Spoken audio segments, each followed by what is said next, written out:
गुळाचं पीठ घेणार आहे, नंतर मग गुळाचं पाणी झालेलं, नंतर तळायसाठी थोडंसं तेल आणि नंतर थोडा गुळ आणि खसखस थोडीशी, चिमूटभर खसखस घ्यायची, 1-2 इलायची घ्यायच्या, थोडासा रवा घ्यायचा चिमूटभर आणि थोडंसं चिमूटभर मीठ घ्यायचं. एवढं आपल्या पदार्थ बनवण्यासाठी हे साहित्य महत्त्वाचे आहे.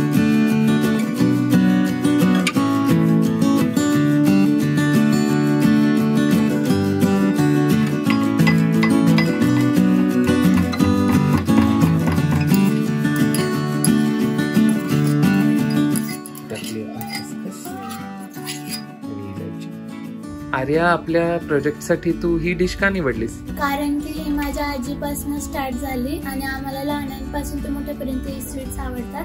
वापस बाहेर आणण्यापेक्षा आपण घरच्या घरी सुद्धा बनवू शकतो ही डिश म्हणून, आणि खायला पण खूप स्वाददार आहे. आधी तू गुलगुले स्वतः कधी बनवले होतेस?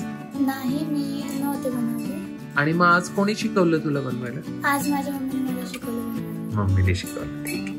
आणि मग आज मम्मी आणि साकेत दादा बरोबर एकत्र तुझी आवडती डिश बनवून कसं वाटतंय?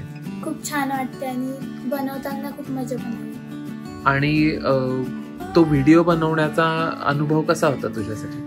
व्हिडिओ बनवण्याचा अनुभव मला खूप आवडला, कारण की मला तर असं वाटत होतं की मी स्वतः एवढे व्हिडिओ बनवले. अरे, आणि आता गुलगुले परत कधी बनवशील तू पुढच्या वेळेला? जेव्हा मला गुळ खायची इच्छा होईल तेव्हा मी बनवेन. चम्मच रवा,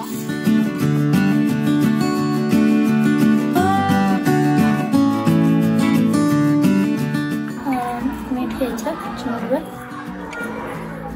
चव यायला थोडासा सोडा,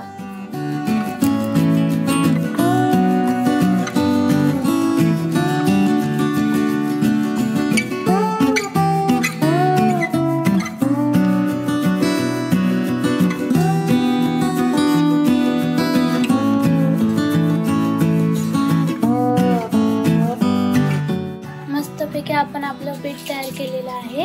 आता आपलं तेल पण इथं गरम तापलेलं आहे, थोडंसं तापतंय.